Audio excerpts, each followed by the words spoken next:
Hello दोस्तों, नमस्कार। आप सभी का मेरे YouTube channel the knowledge gate में बहुत बहुत स्वागत है। दोस्तों, UP secondary education service selection board में आ गई है टीजीटी और पीजीटी की वैकेंसियां, जिसके बारे में मैं सारी जानकारी आपको शुरू से लेकर के लास्ट तक देने वाला हूं। यहां पर UP secondary education service selection board की वेबसाइट खुली हुई है, यहीं पर आपको सारी जानकारी मिलेगी। इसी में जाकर के सारी जानकारी आपको चेक करना है, कौन इसके लिए एलिजिबल है, क्या इसकी फीस है, कैसे इसको अप्लाई करना है, सारी जानकारी शुरू से लेकर के लास्ट तक दूंगा। वेटेज किसको कितना मिल रहा है, कौन इस भर्ती से बहुत ही ज्यादा फायदे में होने वाला है, सारी जानकारियां मैं आपको शुरू से लेकर के लास्ट तक दूंगा। सारी चीजें मैं आपको यहां पर डिस्कस करने वाला हूं। तो यहां पर आपको UP secondary education service board की वेबसाइट खुली हुई दिख रही है। यहां पर एक सेक्शन विज्ञप्ति का है, दूसरा टीजीटी का एडवर्टीजमेंट है, तीसरा पीजीटी का एडवर्टीजमेंट है और चौथा अप्लाई करने का यहां पर सेक्शन दिया हुआ है। मैं वेबसाइट का लिंक भी दे दूंगा आपको, upsessb.org। ये इसकी वेबसाइट का लिंक है, यहीं पर जाकर के आपको इसको अप्लाई करना है। दूसरी एक वेबसाइट भी है इसकी, जिसके बारे में मैं बता देता हूं। जैसे ही आप यहां पर क्लिक हियर टू अप्लाई करेंगे, वो वेबसाइट यहां पर खुल जाएगी। आपको अप्लाई इसी वेबसाइट पर जाकर के करना है। यहीं पर आपको विज्ञप्ति मिल जाएगी, एडवर्टीजमेंट मिल जाएगा और अप्लाई करने का ऑप्शन भी मिल जाएगा। लेकिन शुरू में आपको इस वेबसाइट को विजिट जरूर करना है।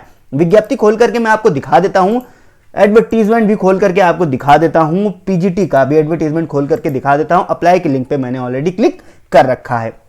तो देखिए यहां पर विज्ञप्ति यहां पर आ चुकी है। विज्ञप्ति में आया हुआ है कि 15 तारीख से, यानी कि 15 तारीख का ये एक नोटिस है, 15 तारीख का परीक्षा नियंत्रक प्रयागराज की ओर से, कि 15 तारीख से 15 मार्च से ये टीजीटी और पीजीटी के ऑनलाइन एप्लीकेशन एक्सेप्ट किए जाएंगे। और upsessb.org ये इसकी ऑफिशियल वेबसाइट है। इसी पर सारे जो भी आवेदन है आपको यहीं से करने हैं। तो ये विज्ञप्ति थी, विज्ञप्ति के बारे में हमने बात कर ली है। अब मैं आपको बताता हूं इस वेबसाइट पर, इस वेबसाइट का लिंक pariksha.up.nic.in है। यहां इसका लिंक भी मैं आपको वीडियो के डिस्क्रिप्शन में दे दूंगा, वहां से जाकर के आप डायरेक्ट विज्ञप्ति को देख सकते हैं। यहां पर देखिए आपको विज्ञप्ति दी हुई है 15/3/2021, यानी कि आज की विज्ञप्ति आई हुई है। यहां पोस्ट ग्रेजुएट टीचर की, यहां ट्रेन ग्रेजुएट टीचर की। अब मैं एक से लेकर के लास्ट तक आपको बताता हूं कि पोस्ट ग्रेजुएट टीचर और ट्रेन ग्रेजुएट टीचर में किस तरीके से आपको अप्लाई करना है। जैसे ही मैं बात कर लेता हूं ट्रेन ग्रेजुएट टीचर की। सबसे मैं ट्रेन ग्रेजुएट टीचर में क्लिक करता हूं। यहां पर ये देखिए विज्ञप्ति खुल गई है। इससे पहले भी विज्ञप्ति खुली हुई थी,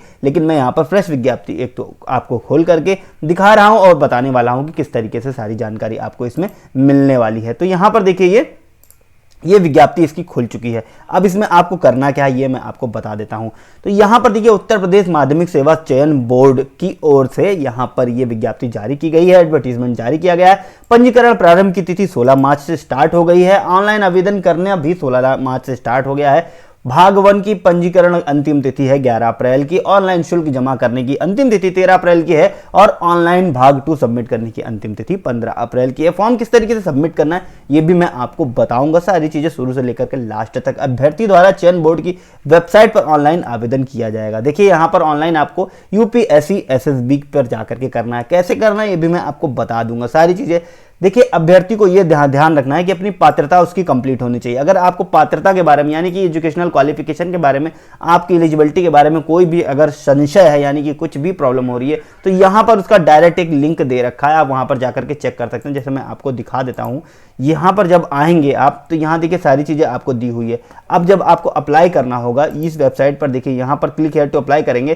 तो आप आ जाएंगे इस वेबसाइट पर और यहां पर कैंडिडेट रजिस्ट्रेशन, फी डिपोजिशन, सबमिट एप्लीकेशन फॉर्म, तीनों चीजें दी हुई है। जैसे ही आप कैंडिडेट रजिस्ट्रेशन पर क्लिक करेंगे, यहां पर आपको व्यू एडवर्टीजमेंट और अप्लाई का ऑप्शन आ जाएगा। टीजीटी के लिए अप्लाई करना है या पीजीटी के लिए अप्लाई करना है, दोनों आप इसमें अप्लाई कर सकते हैं। लास्ट डेट यहां पर 11 अप्रैल की है। आप जैसे ही अप्लाई सेक्शन पर क्लिक करेंगे, ये देखिए अप्लाई सेक्शन पर क्लिक करने के बाद रजिस्ट्रेशन का ऑप्शन आ जाएगा, व्यू का ऑप्शन आ जाएगा।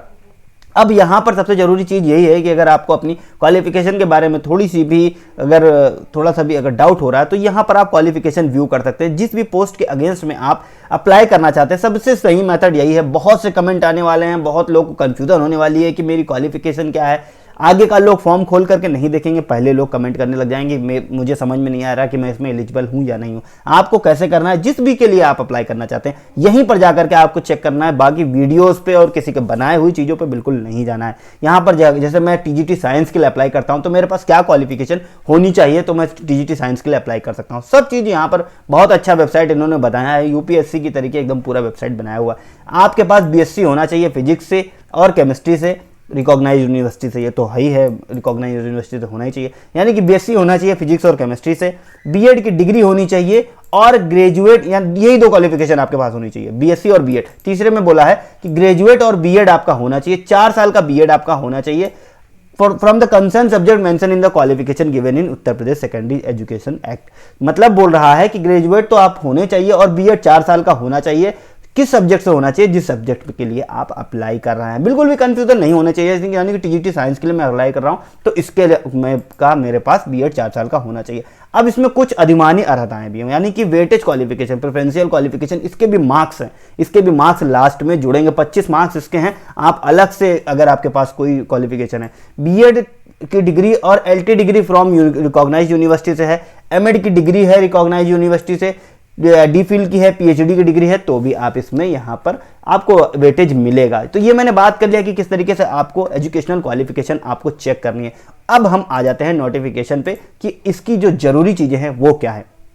देखिए, एक ही आपको ऑनलाइन आवेदन स्वीकार किया जाएगा, एक ही आपको ऑनलाइन आवेदन करना है, एक ही पोस्ट के लिए आप आवेदन करते हैं। देखिए यहाँ पर लिखा हुआ प्रशिक्षित स्नातक शिक्षक संवर्ग के वर्ग विषय के सापेक्ष एक ही आवेदन कर पाएंगे, यद्यपि एक से अधिक विषय में पृथक पृथक आवेदन कर सकते हैं। तो विज्ञापित पदों की संख्या घट या बढ़ सकती है, ये भी बताया गया है। 18 फरवरी 2019 द्वारा संशोधित शिक्षा चयन बोर्ड नियमावली में प्रक्रिया अनुसार प्रशिक्षित शिक्षक पद पर चयन मात्र लिखित परीक्षा के आधार पर होगा। अब लिखित परीक्षा में देखिए ऋणात्मक अंकन नहीं है, बहुत अच्छी चीज है, यानी कि यहाँ पर निगेटिव मार्किंग बिल्कुल भी नहीं है। भाषा संबंधी प्रश्न जिस भी आप जो भी रिटर्न एग्जामिनेशन का प्रश्न आप लेते हैं, जो भी प्रश्न पत्र रहेगा वो उसी भाषा में रहेगा, यानी कि हिंदी का प्रश्न पत्र हिंदी में रहेगा, संस्कृत का प्रश्न पत्र संस्कृत में रहेगा, अंग्रेजी का प्रश्न पत्र अंग्रेजी में, उर्दू का उर्दू में। किसी भी आरक्षण का लाभ उत्तर प्रदेश के निवासी को ही होगा, ये बहुत ध्यान देने वाली बात है।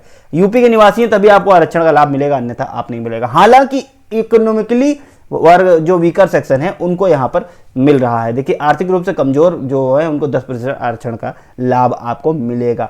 अधिभार यानी कि वेटेज अंक आपको दिए जाएंगे अगर आप इस समय एजुकेशनल क्वालिफिकेशन है और कहीं पर कार्यरत है। तदर्थ शिक्षक जिस संवर्ग में तदर्थ अध्यापक के रूप में कार्यरत है, उसी संवर्ग में आवेदन करने पर उनकी अनुभव के अनुसार उनको वेटेज का लाभ देगा होगा। बिल्कुल कोई कंफ्यूजन नहीं होनी चाहिए एकदम भी, कि कंफ्यूजन अगर है तो तुरंत मेरे पे कमेंट करके आप यहां पर पूछ सकते हैं। कमेंट में मैं आपको बता दूंगा कि क्या आपको प्रॉब्लम होगी और सारी चीजें मैं आपको शुरू से लेकर के लास्ट तक दिखा दूंगा।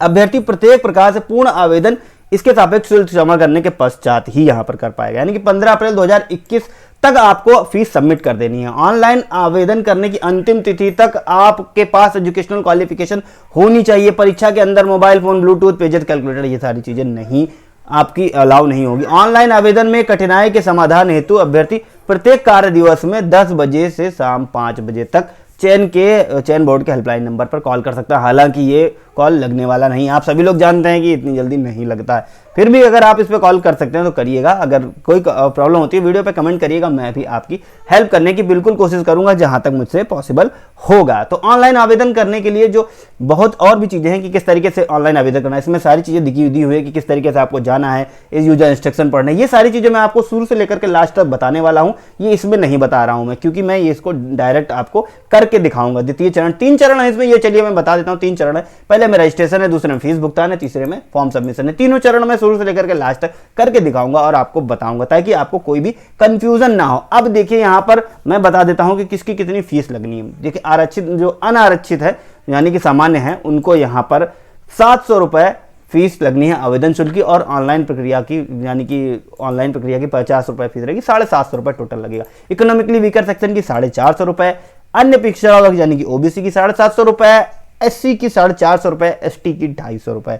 स्वतंत्रता संग्राम सेनानी के उनके मूल श्रेणी के अनुसार, महिला का भी उनके मूल श्रेणी के अनुसार, विकलांग का भी उनके मूल श्रेणी के निर्धारित शुल्क के आधे भुगतान के अनुसार होगा। तो तीसरे चरण में आपको क्या करना है, फॉर्म पूरा फाइनली सबमिट कर देना। इसमें कुछ चीजें ध्यान रखनी है, फोटो का आकार, डीपीआई, ये सब चीजें जो कि सभी जितने भी एग्जामिनेशन निकलते हैं, जितने भी ऑनलाइन एप्लीकेशन होते हैं, सभी में होता है कि फोटो का आकार आपको इतने केबी से इतने केबी के बीच में रखना है। सारी चीजें मैं बता दूंगा आपको, फॉर्म जब मैं फिल करूंगा तो बता दूंगा, अभी इसकी कोई भी जरूरत नहीं है। फॉर्म किस तरीके से फिल करना है, आपको फोटो किस तरीके से लगानी है, उस पर डीपीआई कितनी रखनी है, सिग्नेचर किस तरीके से अपलोड करना है, सब मैं आपको शुरू से लेकर के लास्ट तक बताऊंगा। हालांकि अगर आप ये पढ़ लेंगे तो आपके लिए बहुत अच्छा रहेगा और पढ़ने के बाद ही इसको आप अप्लाई करिए, लेकिन मैं भी इसमें आपकी सहूलियत के लिए सारी चीजें मैं आपको बताने वाला हूं। आयु की गणना 1 जुलाई 2021 से की जाएगी। 21 वर्ष से ज़्यादा नहीं होने चाहिए, अगर आप 21 वर्ष से कम नहीं होने चाहिए। अगर आप 21 वर्ष से कम है तो आप इसमें अप्लाई कर सकते हैं। एक चीज़ इसमें अच्छी है, मैक्सिमम जो एज की कैलकुलेशन यहाँ पर नहीं है। मैक्सिमम आपकी कितनी भी एज है आप इसमें अप्लाई कर सकते हैं, तो मैक्सिमम एज का यहाँ पर कोई वो नहीं है।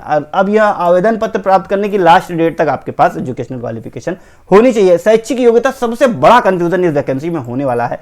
तो शैक्षिक योग्यता के लिए मैंने आपको जो प्रोसीजर बताया, आपको उसी तरीके से जा करके चेक करना है। आपके पास जो भी अर्हताएं हैं, यानी कि जो भी क्वालिफिकेशन है, उसी के हिसाब से आपको चेक करना है। एक बहुत ही अच्छी चीज है वेतनमान इसका।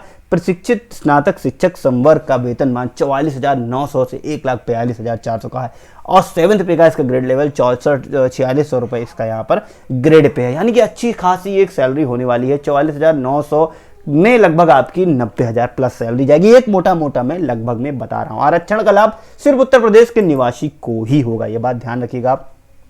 भूतपूर्व सैनिक के लिए ये सारी चीज़ें लागू होंगी। आरक्षण जिस तरीके से उनको लागू होता है वो सारी लागू होगी। फिजिकली हैंडीकैप पीपल के लिए भी लागू होंगी, वो सारी चीज़ें लागू होती है। जो भी स्वतंत्रता संग्राम सेनानी हैं उनके लिए या उनके जो डिपेंडेंट्स हैं उनके लिए भी यहाँ पर सारी चीज़ें लागू होंगी। तो ये थी चीज़ें। अब परीक्षा केंद्र की बात कर लेते हैं। परीक्षा केंद्र का बहुत ही जरूरी चीज़ है। परीक्षा केंद्र जो आपको अलॉटेड होगा आपको उसी पर जा करके देना है। कोई किसी दूसरे जगह पर आप जाएंगे तो आप परीक्षा देने कोई नहीं मिलेगा वैसे तो, और इसमें बताया गया है कि अगर आप देना चाहेंगे तो अगर देते हैं तो आपका नहीं दे पाएंगे, उसमें आप पूरी तरीके से डिस्क्वालीफाई कर दिया जाएंगे। अब भर्ती की प्रक्रिया क्या है, इसमें लिखित परीक्षा होगी, इंटरव्यू होगा, और इसमें क्या है कि एक फर्स्ट टाइम में लिखित परीक्षा होगी। लिखित परीक्षा देखिए 500 मार्क्स का 500 प्रश्नों का एक प्रश्न पत्र होगा।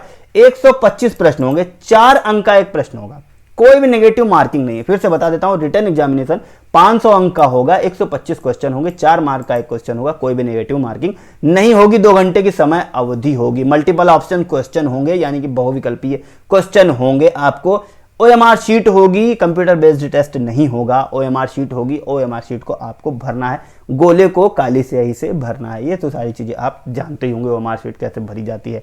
तो अब जो प्रशिक्षित स्नातक शिक्षक संवर्ग है वहां पर देखिए, यहाँ पर वेटेज मार्क दिया जा रहा है। वेटेज मार्क्स में देखिए 30 मार्क दिए जाएंगे, और जो भी लोग यहाँ पर कार्यरत शिक्षक हैं, तदर्थ प्रशिक्षित स्नातक शिक्षक, उनको यहाँ पर वेटेज दिया जाएगा। उसके बाद यहाँ पर मेरिट बनेगी, लिखित परीक्षा होगी, और जो आपके आधार जो अधिभार अंक यानी कि वेटेज है उस हिसाब से आपकी मेरिट बनेगी, और उसके बाद में ही आपका पैनल के पास आपको जाना पड़ेगा। तो क्या है कि देखिए आप यहाँ पर मेरिट बनने के बाद बोर्ड द्वारा पैनल में चयनित अभ्यर्थियों को सेवावली के द्वारा आवंटन किया जाएगा, यानी कि आपकी मेरिट बनेगी उसके बाद ही में आपको यहाँ पर आवंटित किया जाएगा। अब यहाँ पर बहुत जरूरी चीज मैं बता देता हूँ, ये बोला है कि ऐसा व्यक्ति पात्र नहीं होगा जिसकी 1 से ज्यादा अधिक जीवित पत्नियां होंगी। कोई ऐसा व्यक्ति पात्र नहीं होगा जिसकी मानसिक और शारीरिक अगर स्थिति सही नहीं होगी। नियुक्ति के लिए अंतिम रूप से चुने जाने से पूर्व बोर्ड उससे यह अपेक्षा की जाएगी कि वह सरकारी अस्पताल या प्राथमिक स्वास्थ्य सेवा केंद्र से अपना जो मेडिकल सर्टिफिकेट बनवा करके लाए। ये सारी चीजें तो नॉमिनल है, सारी चीजें होती है। कोई भी पुरुष अभ्यर्थी बालिका संस्था, ये बहुत इंपॉर्टेंट चीज है, कोई भी पुरुष अभ्यर्थी बालिका संस्था में मतलब अप्लाई नहीं कर सकता, लेकिन महिलाएं बालक वाले में अप्लाई कर सकती हैं। हालांकि ये चीजें संगीत के टीचर के लिए और नेत्रहीन व्यक्ति के लिए अप्लाई नहीं होंगी। बहुत ही बारीक बारीक चीजें मैं आपको बता रहा हूं, ये बारीक चीजें आपको कहीं नहीं मिलेगी। फटाफट नोटिफिकेशन लोग पढ़ जाएंगे, लेकिन मैं आपको सारी बारीक चीजें बता रहा हूं। देखिए, प्रशिक्षित स्नातक शिक्षक तथा प्रवक्ता पर की परीक्षाएं अलग अलग तिथियों में संपन्न होंगी। टीजीटी की और इसकी अलग अलग में संपन्न होगी। अभ्यर्थी दोनों पदों के लिए अलग अलग आवेदन कर सकता है। देखिए, बहुत ही सही बात बोला गया है कि दोनों के लिए अलग अलग आवेदन कर सकता है, कोई दिक्कत नहीं है। टीजीटी के लिए, पीजीटी के लिए अलग अलग आवेदन कर सकता है। एक ही में आपको मल्टीपल ऑप्शन नहीं चूज कर लेने हैं। भाषा विषयों के उसी भाषा जो है, जो प्रश्न पत्र उसी भाषा में होंगे।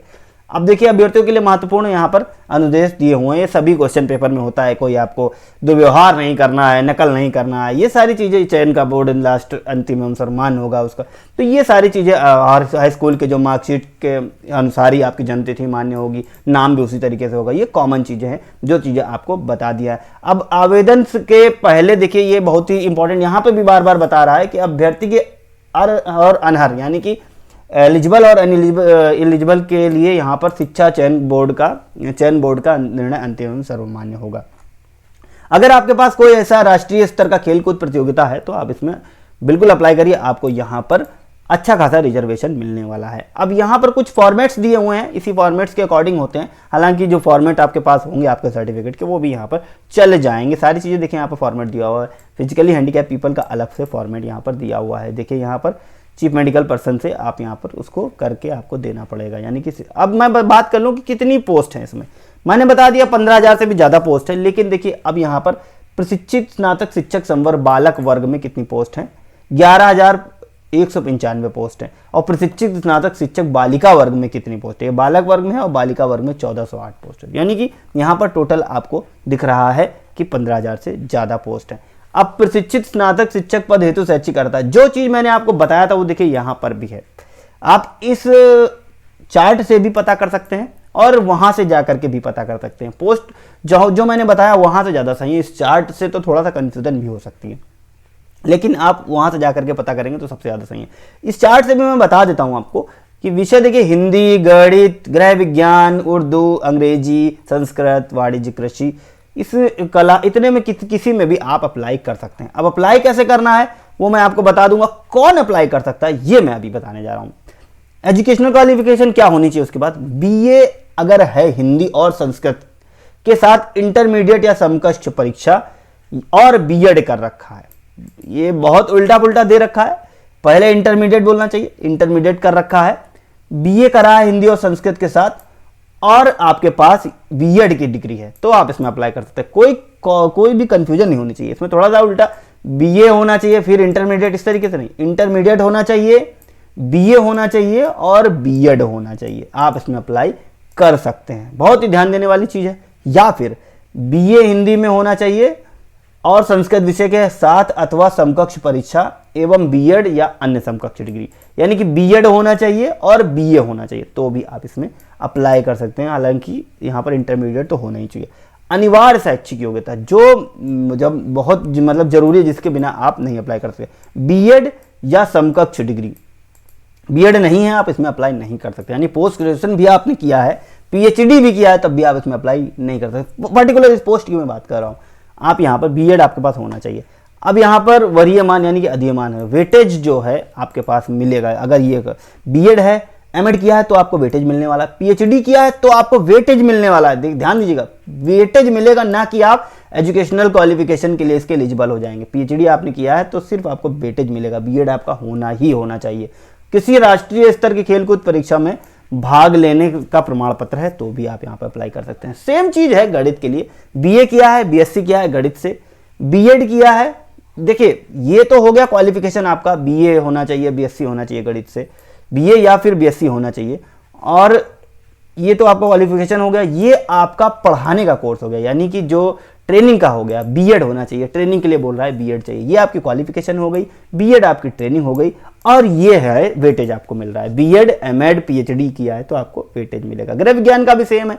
होम साइंस में आपका अर्थशास्त्र है, आप अगर ग्रेजुएशन है तो आप कर सकते हैं। गृह विज्ञान महाविद्यालय से हैं आप ग्रेजुएट तो कर सकते हैं। लेडी इरविन कॉलेज दिल्ली का डिप्लोमा है तो भी आप इसमें कर सकते हैं। अधियमान अर्हता है वही है, बीएड, एमएड और पीएचडी होनी चाहिए। सेम चीज उर्दू में भी है। उर्दू विषय से एलटीबीटी या बीएड ये सारी चीजें हैं तो आप इसमें अप्लाई कर सकते हैं। मैं आपको ये चीज बोलना चाहूंगा कि ये सारी चीजें आप जाकर के स्वयं खुद अच्छे से पढ़ें, उसके बाद में ही आप अप्लाई करें, क्योंकि इसमें बहुत कंफ्यूजन होने के चांसेस है। हाँ, इसमें अगर कोई कंफ्यूजन होती है तो मेरे वीडियो पे कमेंट करके मुझे बताइए, मैं आपको शुरू से लेकर के लास्ट तक बताऊंगा कि क्या समस्या आ रही है और उसको मैं सॉल्व करने की कोशिश भी करूंगा।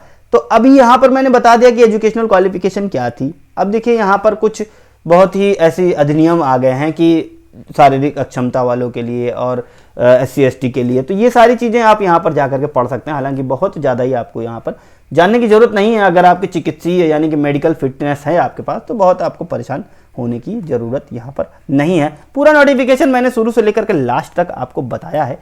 वीडियो कैसा लगा है वीडियो पे कमेंट करके हमें ज़रूर बताइएगा।